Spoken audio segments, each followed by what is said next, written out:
ഞാൻ 1-ാം ക്ലാസ് മുതൽ 7-ാം ക്ലാസ് വരെ ഞങ്ങളുടെ വീടിനടുത്തുള്ള ജസ്റ്റ് വാക്കിംഗ് ഡിസ്റ്റൻസിൽ മാത്രം വരുന്ന കുറച്ച് ദൂരം നടന്നാൽ മാത്രം എനിക്ക് എത്താൻ പറ്റുന്ന ഒരു കുഞ്ഞു സ്കൂളിലായിരുന്നു ആക്ച്വലി ഞാൻ പഠിച്ചിരുന്നത്.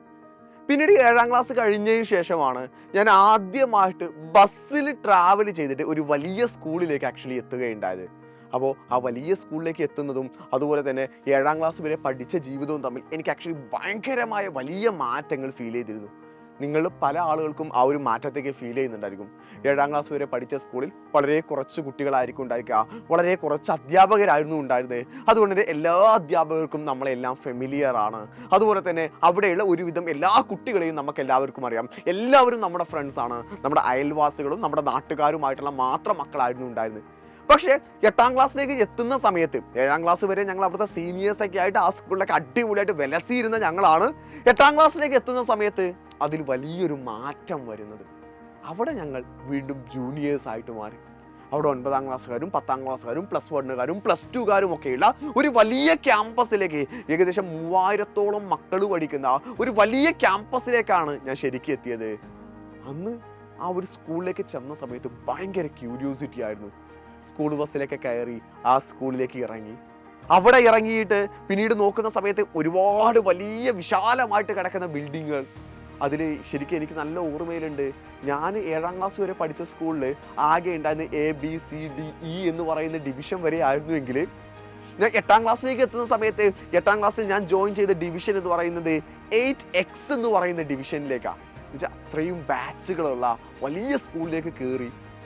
അവിടെ ഓരോ ദിവസവും ഞാൻ പഠിച്ച് മുന്നോട്ട് വരുന്ന സമയത്ത് അവിടെ നിന്നാണ് ആദ്യമായിട്ട് JRC എന്ന് പറയുന്ന ജൂനിയർ റെഡ് ക്രോസ് എന്ന് പറയുന്ന പരിപാടിയെക്കുറിച്ച് ഞാൻ അറിയുന്നത്. സ്കൗട്ട് ആൻഡ് ഗൈഡ്സ് ഒക്കെ 5 മുതൽ തന്നെ ഞങ്ങളുടെ സ്കൂളുകളിൽ ഉണ്ടായതുകൊണ്ട് ഒന്നും കൂടെ ഫെമിലിയർ ആയിരുന്നു. പിന്നീട് ഒരുപാട് ക്ലബ് ആക്ടിവിറ്റീസ്, ഓരോ നമ്മുടെ സബ്ജക്റ്റിൻ്റെ കീഴിലുള്ള ക്ലബ് ആക്ടിവിറ്റീസ് എന്ന് പറയുന്ന പരിപാടികൾ വരാൻ തുടങ്ങി. ഈ ക്ലബ് ആക്ടിവിറ്റീസിലൊക്കെ വളരെ സജീവമായിട്ട് പങ്കെടുക്കാൻ തുടങ്ങി.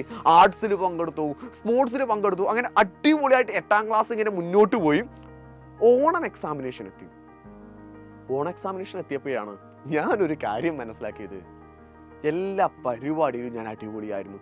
പുതിയ സ്കൂൾ ആയതുകൊണ്ടും പുതിയ ഫ്രണ്ട്സിനെയൊക്കെ കിട്ടിയതുകൊണ്ടും ഞാൻ അടിപൊളിയായിട്ട് സെറ്റായിട്ട് എല്ലാ പരിപാടിയിലും പങ്കെടുത്തിട്ടുണ്ട്. പക്ഷെ അതിനിടയിൽ അക്കാഡമിക്സിലേക്ക് ഞാൻ ശ്രദ്ധിക്കുന്നതിൽ വളരെ കുറച്ചൊന്ന് കുറഞ്ഞു പോയിട്ടുണ്ടായിരുന്നു. അതുകൊണ്ട് തന്നെ 8-ാം ക്ലാസ്സിലെ ഓണം എക്സാമിനേഷൻ എനിക്ക് നന്നായിട്ട് മാർക്ക് കുറഞ്ഞു. പിന്നീട് ഞാൻ 8-ാം ക്ലാസ്സിലെ ക്രിസ്മസ് എക്സാമിനേഷന് വരുന്ന സമയത്ത് അവിടെ ഞാൻ നന്നായിട്ട് ഹാർഡ് വർക്ക് ചെയ്തിട്ടാണ് ശരിക്കും മാർക്കുകളൊക്കെ സ്കോർ ചെയ്ത് നല്ലൊരു റിസൾട്ടിലേക്കൊക്കെ ശരിക്കും എത്തുന്നത്. ഞാൻ ഈ ഒരു കഥ നിങ്ങളോട് പറയാനുള്ള റീസൺ എന്താണെന്ന് വെച്ചാൽ, നിങ്ങൾ മക്കളെല്ലാവരും ഇപ്പോൾ 8-ാം ക്ലാസ്സിലേക്ക് ജോയിൻ ചെയ്ത് നിൽക്കുന്ന സമയമാണ്. നിങ്ങൾ അനുഭവിക്കാനുള്ള ഒരു മൊമെൻറ്റുകളാണ് ഞാൻ ഈ പറഞ്ഞ സ്റ്റോറിയിലുള്ള എല്ലാ കാര്യങ്ങളും. നിങ്ങളിപ്പോൾ 8-ാം ക്ലാസ്സിലേക്ക് വന്നു, ചിലപ്പോൾ വലിയ സ്കൂളുകളിലേക്കായിരിക്കും നിങ്ങൾ എത്തിയിട്ടുണ്ടായിരിക്കുക. ആ വലിയ സ്കൂളുകളിൽ നമ്മളൊരു കുഞ്ഞു ആൾ മാത്രമാണ്. നമ്മൾ ഏതോ ഒരു ക്ലാസ് റൂമിൻ്റെ ഉള്ളിലുള്ള അവിടുത്തെ എല്ലാ അധ്യാപകരെയും നമുക്കറിയില്ല, കുട്ടികളെ നമുക്കറിയില്ല. എന്തിനധികം നമ്മുടെ ബെഞ്ചിലിരിക്കുന്ന ഫ്രണ്ട്സിനെ പോലും നമ്മൾ ഇപ്പോഴും പരിചയപ്പെട്ട് തുടങ്ങിയിട്ടേ ഉണ്ടാവുള്ളൂ. അപ്പോൾ അങ്ങനെയുള്ളൊരു മൊമെൻറ്റിൽ നമ്മൾ ആക്ടിവിറ്റീസുകൾക്കൊന്നും വേണ്ടാതില്ല. എല്ലാ ആക്ടിവിറ്റീസിലും നിങ്ങൾ പങ്കെടുക്കണം, എല്ലാ പ്രോഗ്രാംസുകൾക്കും നിങ്ങൾ പങ്കെടുക്കണം. ജൂനിയർ റെഡ് ക്രോസിലും JRCയിലും സ്കൗട്ട് ആൻഡ് ഗൈഡ്സിലും എല്ലാത്തിലും മക്കൾ ഉണ്ടായിരിക്കണം. ക്ലബ് ആക്ടിവിറ്റീസിൽ വളരെ സജീവമായിട്ട് മക്കൾ പങ്കെടുത്തിരിക്കണം. നമ്മുടെ സ്പോർട്സിലും ആർട്സിലും എല്ലാം തന്നെ നിങ്ങൾ ഉണ്ടായിരിക്കും. പക്ഷേ അതൊരിക്കലും നമ്മുടെ അക്കാഡമിക്സിനെ ഇല്ലാതാക്കിക്കൊണ്ടാവരുത്. കാരണം നിങ്ങൾക്ക് എല്ലാവർക്കും അറിയാവുന്ന പോലെ തന്നെ 8-ാം ക്ലാസ്സിലെ സിലബസ് മാറിയതാണ്, 9-ലെ സിലബസ് മാറിയതാണ്, 10-ലെ സിലബസ് മാറിയതാണ്. പുതിയ എക്സാമിനേഷൻ പാറ്റേണുകളിലാണ് നിങ്ങളെല്ലാം എക്സാമിനേഷൻ എഴുതുന്നത്. റിസൾട്ടുകളെല്ലാം കുറഞ്ഞുകൊണ്ടിരിക്കുകയാണ്. A+കളുടെ എണ്ണം കുറഞ്ഞുകൊണ്ടിരിക്കുന്ന വർഷങ്ങളിലാണ് നിങ്ങളെല്ലാം പഠിച്ചുകൊണ്ടിരിക്കുന്നത്. അപ്പോൾ നമ്മൾ അവിടെ നല്ല രീതിയിൽ പഠിക്കണമെങ്കിൽ നിങ്ങളുടെ ഏറ്റവും ബെസ്റ്റായിട്ടുള്ള ഒരു ഓപ്ഷൻ എന്ന് പറയുന്നതാണ് സൈലത്തിൻ്റെ യോദ്ധാ ബാച്ച് എന്ന് പറയുന്നത്.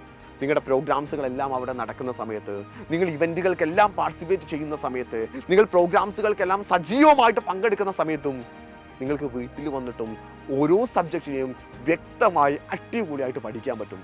അവിടെ നമ്മൾ ഫസ്റ്റ് ചാപ്റ്റർ തുടങ്ങിയിട്ട് എല്ലാ ചാപ്റ്ററുകളും അടിപൊളിയായിട്ട് നമ്മൾ ക്ലാസ് എടുക്കുന്നതാണ്. നിങ്ങൾക്കറിയാലോ സൈലത്തിൻ്റെ ക്ലാസ്സുകൾ എന്താണെന്നുള്ളത്, നിങ്ങൾ യൂട്യൂബിലൊക്കെ കണ്ട മക്കളായിരിക്കും. പക്ഷേ അതിനേക്കാളും അടിപൊളിയാണ് നമ്മുടെ ആപ്പിലുള്ളത്.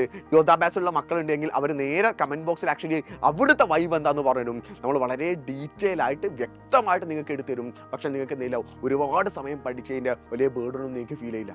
അപ്പോൾ നിങ്ങൾക്ക് എന്ത് ചെയ്യാൻ പറ്റും, സ്കൂളുകളിലെ പ്രോഗ്രാമുകൾക്കും അടിപൊളിയായിട്ട് പങ്കെടുക്കാം, നിങ്ങളുടെ അക്കാഡമിക്സും അടിപൊളിയായിട്ട് കൊണ്ടു നടക്കാൻ പറ്റും. അപ്പോൾ നിങ്ങൾക്ക് നല്ലൊരു സ്കൂൾ ലൈഫ് അടിപൊളിയായിട്ടാണ് നിങ്ങൾക്ക് കിട്ടുന്നതാണ്. സോ ഇനിയും മക്കൾ വെയിറ്റ് ചെയ്യാൻ നിൽക്കരുത്.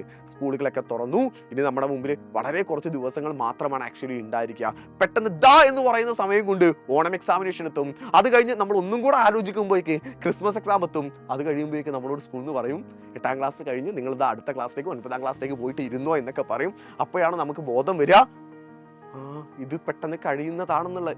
അപ്പോൾ അതുകൊണ്ട് ആ ഒരു സിറ്റുവേഷൻ എൻ്റെ മക്കൾക്ക് ഉണ്ടാവരുത്. മക്കൾ അടിപൊളിയായിട്ട് പഠിക്കുക. യോദ്ധാ ബാച്ചിലേക്ക് ജോയിൻ ചെയ്യാൻ ആഗ്രഹിക്കുന്ന എല്ലാ മക്കളും താഴെ കാണുന്ന നമ്പറിലേക്ക് വിളിച്ചിട്ട് വേഗം തന്നെ അഡ്മിഷൻ എടുത്തോ. നമുക്കവിടെ യോദ്ധാ ബാച്ചിൽ കാണാം.